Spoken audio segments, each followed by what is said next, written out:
Meet Chad. After recently getting dumped by his uncle, he decided to set out on his own journey, requiring only 100 push-ups and a 10-kilometer run. He locked his account to only untradable gear, all in the hopes of discovering something new. Welcome to Life of Chad. Now, kicking back off from last week, we ended up going ahead and grinding our range up to level 50 range as we stated previously. It wasn't going to be too difficult. We just trained on swamp crabs with our sexy Chad gear discussed earlier with the blue-eyed crossbow and blue-eyed bolts. Overall, upon attaining 50 range, we then went on ahead and obtained the ice arrows, thinking that they were going to be our best training method to level 70 range. Ice arrows are obtained during the Temple of Ikob quest by searching chests in the Eastern Temple of Ikob dungeon. They have the same range strength as steel arrows, but must be fired from a U-bow or better. Currently, they are a best-in-slot arrow, but not range ammunition, as the blue-eyed bolts have a higher range strength of 28 compared to the ice arrows 16. The ice arrows combined with the magic shortbow imbued would provide more DPS/AXP per hour than the blue-eyed crossbow and bolts. This is primarily due to the magic shortbows having attack speed of 2.4 seconds as opposed to the blue-eyed crossbow having an attack speed of 3.6 seconds. Thus, it just overall you get more attacks per second off with the magic shortbow. Now let's talk about the ice arrows overall. To obtain the ice arrows, one has to search the chests in the Temple of the Ikob dungeon. This is very tedious, and previously I stated that I was going to obtain them and use the magic shortbow imbued in order to train from 50 to 70 range, as this would save about 8 hours of training.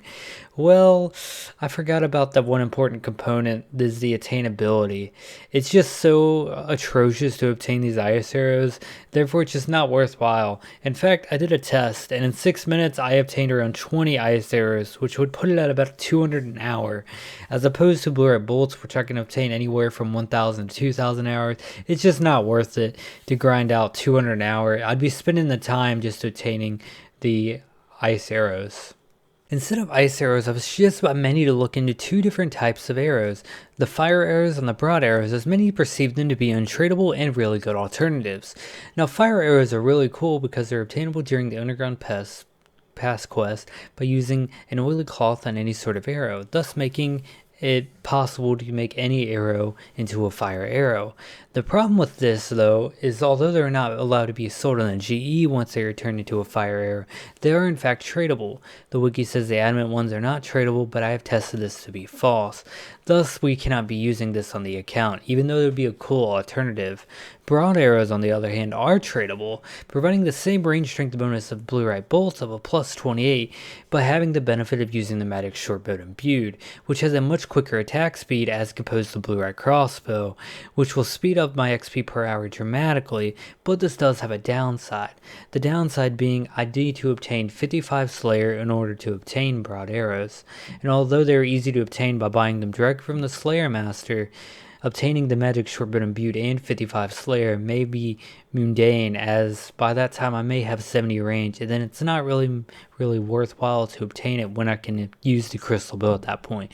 But we will have to test out the XP per hour to see, once we obtain those, to see which one's overall better, as it may still be more efficient to be using the magic shortbow imbued with the broad arrows for range training and then the crystal bow for anything else. Regardless of this matter, I believed it was worthwhile to go on ahead and get some equipment that would not only boost our range strength bonus but also our defense as well, as needing to train Slayer to obtain these broad arrows is going to be difficult with our mediocre gear right now that we have. So we set on a journey for some new armor. Commence Operation Dracula. Now, obtaining the shazien favor was easy, or it would have been if Jagex didn't decide to redo the area and confusing all the old players like myself, where instead of them being in one area, they're now completely spread out, making it where you got to spend twice the time healing the wounded as opposed to half the time when they were in the one hut. Nonetheless, I'll have to digress, and about after 3 hours of handing band-aids to the elderly, we finally got 100% shazien favor. It was pretty hard and enduring, but ultimately worth it. Now was the fun part, and that was obtaining the shazien armor. As obtaining the shazien armor, one has to fight the shazien soldiers. Now, tier 1 to 3 wasn't too difficult, especially with the food that was nearby, which was the trout and the salmon, but tier 4 to 5, on the other hand, was pretty difficult, as I had to pretty much get a full inventory of trout and salmon in order to get it, and most noteworthy 5 was pretty intense, as even with a full inventory of salmon and trout, I was barely able to kill them overall, and I had to go on ahead and get better food in order to do that. So we ended up having to train up our combat a bit and be able to fish lobsters so that we could be able to easily kill the tier 5 shazien soldier for their armor. Shazien Chad. The shazien armor. Each different tier of shazien armor has a different bonus, all of them completely adding up to tier 5. For the sake of the video, we're skipping tiers 1 through 4 as the bonuses are pretty mediocre compared to tier 5, as the tier 5 is the only set of armor that actually has the range set bonus. Just note that each tier must be obtained before you can obtain the next, and they scale up progressively. Now tier 5 shazien armor has defense bonuses between steel and black armor, making it our current best in slot for melee gear, surpassing whatever our other equipment is, which was the Ironman gear, which has an equipment of iron, with the recent addition of a ranged attack bonus of plus 30, this being slightly worse than full green d'hide, which has a ranged attack bonus of plus 31. The set also protects players from the poison attack of the Lizardman Shaman, which is especially helpful for ones that are aiming to obtain the Dragon Warhammer on their accounts.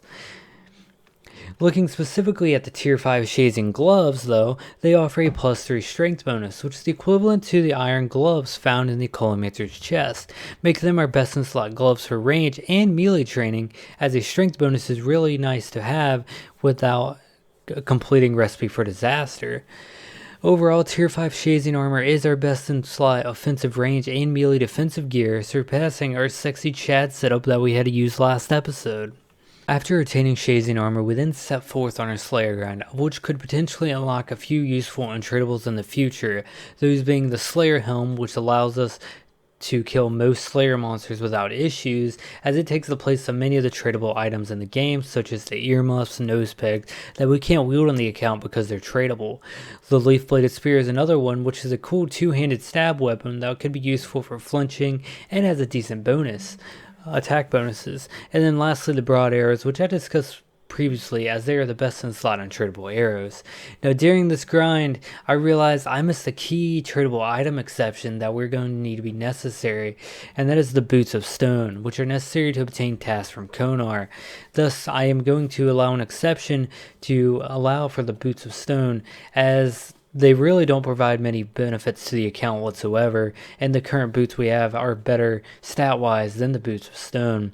And the Boots of Stone are only necessary in order to unlock the Konar in themselves and access the Kurlum Slayer dungeon.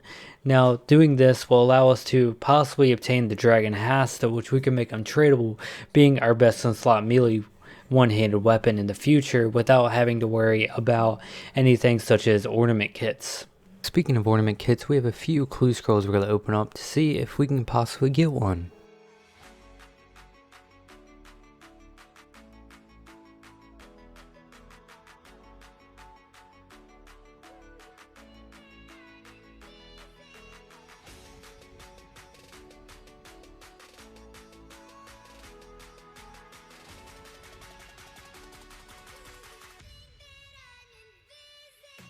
Sadly, we didn't get any ornament kits, but we did get a few uniques that sadly aren't tradable, so we won't be able to use, but they're cool nonetheless, and we did get our first duplicate, which is the Bear Feet. Now, taking a break from Slayer, I realized that I had the requirements to complete some quests for one of the best untradable mage weapons in the game, the Iban Staff, and during these quests, we obtained some really hot and spicy untradables that fit Chads. During the Plague City quest, we obtained the Gas Mask. Now the Gas Mask is a head slot item obtained during the Plague City quest, of which the Gas Mask has no stat bonuses, but it does have a use outside of the quest, which is really necessary for the account, as the Gas Mask serves as a way to protect players from the damage in the Smoky Well and Smoke Double Dungeon, as well as also reducing damage from clouds while sulfur mining. This is especially useful for our account as the Face Mask is tradable, thus without a Slayer Mask we had no way to enter the Smoky Well or Smoke Double Dungeon, as we would constantly take damage when entering. Now during the biohazard quest, we obtained the medical gown, which is primarily a cosmetic item fit for chads. Now look at us, chadding it up. And during the underground pass quest, we obtained a specific pair of gauntlets that are relatively decent to the account. They're called Klank's gauntlets, which have the same stats as steel gauntlets, which were obtained during the family crest quest, although having a better defensive bonus than the shazien gloves, which we recently obtained. We won't be using them as much though, as their strength bonus is 1 less than shazien, therefore they'd be less DPS per hour compared to just using the shazien gloves. And finally, during the completion of the Underground Pass quest, we unlocked the Iban Staff. The Iban Staff is a staff obtained during the Underground Pass quest and requires 50 magic and 50 attack to wield. The Iban Staff is used to cast Iban's Blast, which is considered to be one of the best mid-tier spells available and is used constantly during Barrows as it has a maximum hit of 25. The Iban Staff has a magic attack bonus of plus 10, which is the same as our Skull Scepter, but the Iban's Blast is such a good spell that using the Skull Scepter for magic is kind of obsolete now, as it just has overall better bonuses, especially considering the melee attack bonuses. Unless we want to auto-cast Crumble of Dead, of course, then the Skull Scepter might be better. Apart from the magic attack bonus, the Iban Staff is a melee weapon, which is equivalent to the Mystic Staff bonuses. With an attack bonus of plus 40 and a strength bonus of plus 50, this will make the Iban Staff our current best in slot melee weapon, surpassing the Excalibur. Although the Iban Staff is a better melee weapon than the Excalibur, it is like right between the middle of the Excalibur and the Rune Scimitar, thus it's not like super good, and I feel like it isn't good enough for melee training. As factoring in the DPS and XP per hour, the Iban Staff would fall in the middle like I stated previously, and that's about 5k XP less per hour than the Rune Scimitar, and I don't think that's formidable for a melee weapon of our stature. So we set out on a grind, most necessary to obtain the most formidable melee weapon for free to play. Operation Purple Lollipop. On April 14th, 2021, an update was released that would make all this possible. On April 14th, the Ruins of Camdolzal was released, which is essentially a free-to-play Motherlode mine. With this new content came the Barronite Mace, which is a crush weapon that can be attained by doing the various activities seen throughout the ruins: fishing, mining, and killing the golems. Obtaining the pieces may take some time, as they all received randomly throughout the training or doing the activities, but this is the easiest and most reliable way to receive an untradable weapon, similar to the Rune Scimitar. As every other weapon in the game, it's either locked behind an Ornament Kit, RNG, or just late game quests such as Great Brain Robbery. During this grind, mining took about 8 hours of pure mining, of which we obtained 5 relics and 1 untradable hammer before we did this. Fishing took about 10 minutes before receiving the piece, which is really cool because I didn't really want to do fishing after that 8-hour grind. And lastly, golems also took around 8 hours of grinding, receiving the piece from the flawed golems at kill count 659. Totaling this all together, it took about 16 hours to receive the Rune Scimitar-ish like item, which is the Barronite Mace.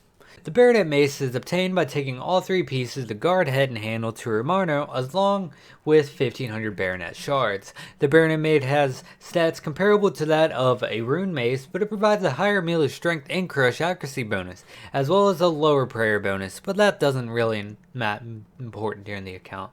Unlike most maces, the Barronite Mace can only be used for crush attacks. The Barronite Mace is the second best free-to-play one-handed weapon, only being surpassed by the Rune Scimitar, which is great for free-to-play players, as they actually have a way to obtain that without having to get 92 smithing, if I'm not mistaken. The mace has a plus 40 crush bonus and a plus 40 melee strength bonus, making it very good against NPCs with low crush defense bonus, and extremely good against golems, as it also has a plus 15% damage bonus increase against golems. Their Barronite Mace is their best in slot melee weapon, surpassing the Iban Staff, and will maintain that status for quite some time.